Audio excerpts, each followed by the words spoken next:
So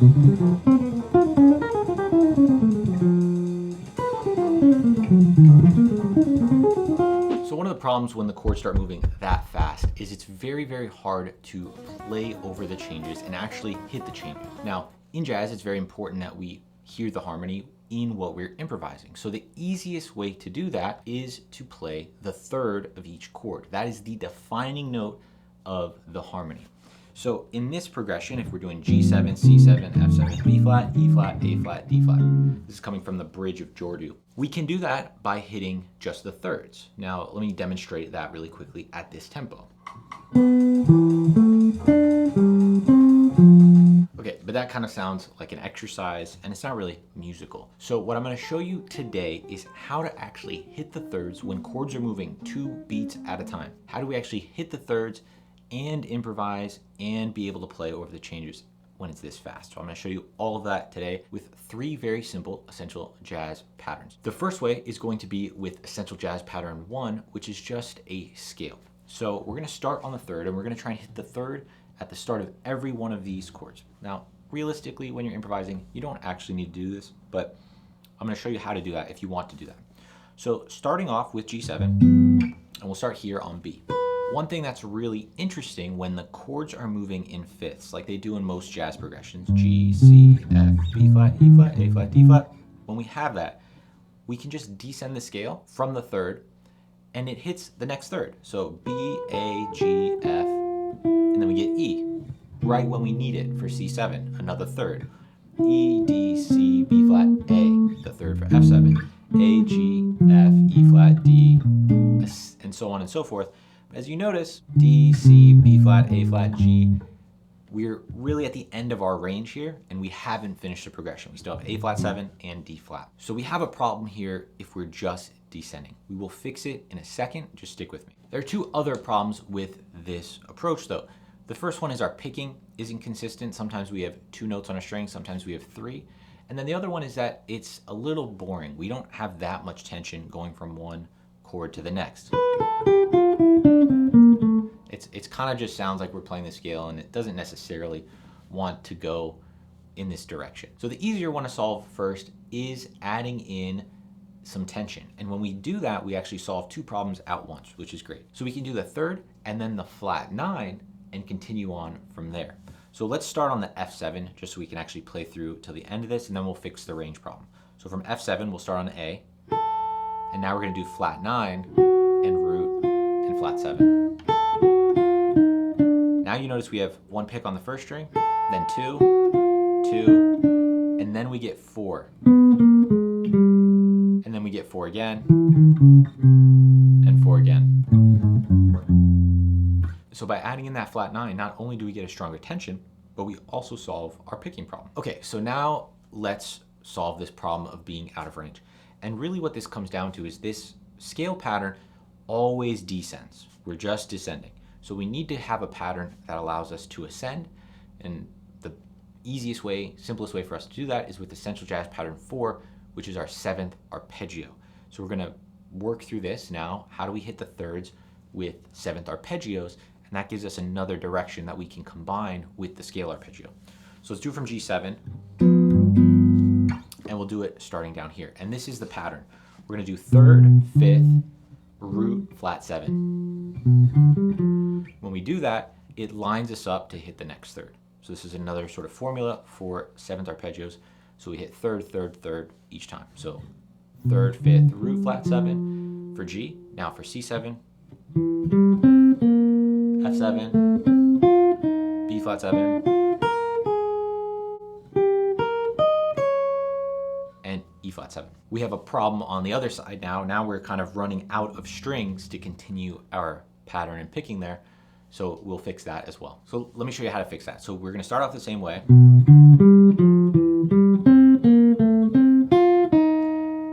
Now for this next one, we're on B flat 7, so D, F. Instead of going up to B flat, we go down to B flat and down to the flat 7. Shift. So that brought us down. What's great about this 7th arpeggio version is we can use it to ascend or descend by switching that octave. So let me play the whole thing for you here.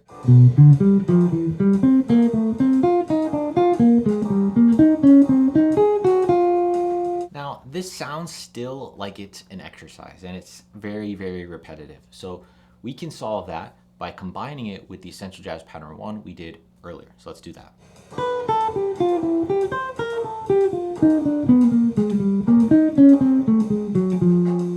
So here I'm combining Essential Jazz Pattern 1 to descend, and then I'll throw in Essential Jazz Pattern 4, maybe a couple of descents, and then another Essential Jazz Pattern 4. And when you do this, you get to control how much you want to descend, or if you want to descend just slowly and shift position like I did in that example. Now, if you're fine with changing the picking up, you can also do this in a way that stays in position. Let me demonstrate that. We'll do this one around the 8th fret position.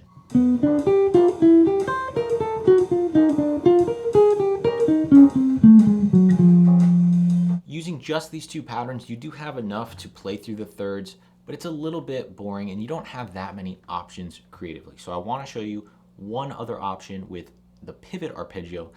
Then in combination with 1, 4, and 6, you have a lot more options to actually be a little bit creative with this. So let's look at the pivot arpeggio. Now this is a 7th arpeggio, but we're just changing the order and sort of the octave displacement here. So we still start on the 3rd, right? That's the first one for each of these chords, but we're going right up to the root. So we jump up a 6th interval. So 3rd root, and then what we're doing is flat 7 to 5th. And those last two notes act as a sort of 2-note enclosure. It's like surrounding the 3rd. F, D, E. And we can repeat that.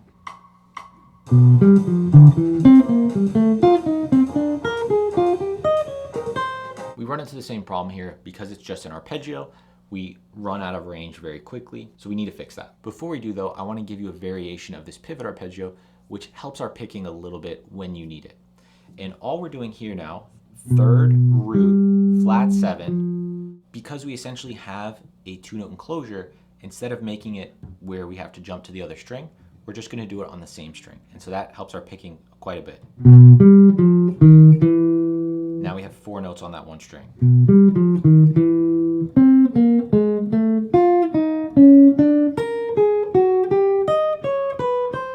And you can still use it to move through the fretboard. Let's hear how we might combine Essential Jazz Pattern 4 and 6.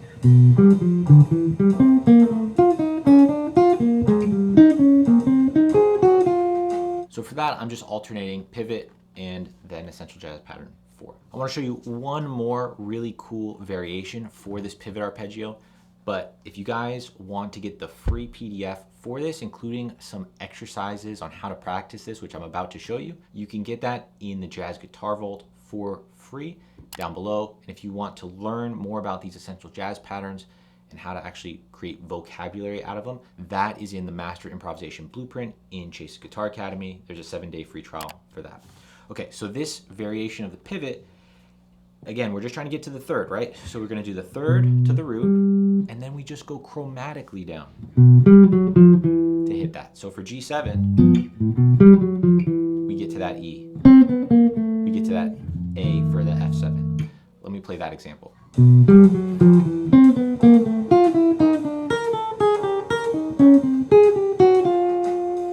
So you might have noticed on the E flat 7, I had to do Essential Jazz Pattern 4 to descend so that I could do the other one. So anytime you're running out of room, you do one of the patterns that descends, whether it's the first pattern with the scale or the arpeggio with the octave displacement. So you get back lower and then you can continue back up. Let me play 4 exercises that you guys can do to combine all of these ideas and really work this on the fretboard. The way I recommend practicing this, just do a chunk here. And it might not even be this full 4 bars. It could just be G7, C7, F7. Ideally, you would understand these patterns and do it away from the page. You can use the PDF as a reference, but you want to do it looking at the guitar and you want to learn these notes on the fretboard. There's my 3rd for G7. There's my 3rd for C7. That's how you'll actually improve with your improvisation from this exercise. Okay, so here are some examples and you can check these out in the PDF.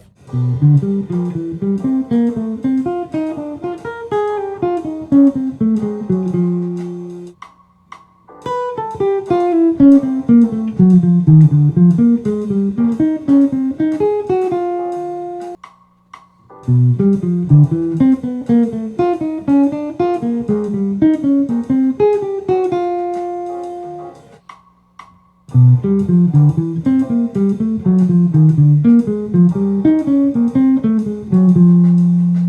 you guys want to learn how to string this exercise together infinitely, go check out this old video that I did that I called the infinity exercise. You can check it out here, or check out this video on arpeggios. I'll see you guys in the next lesson. Comment below if you dug this and let me know down below.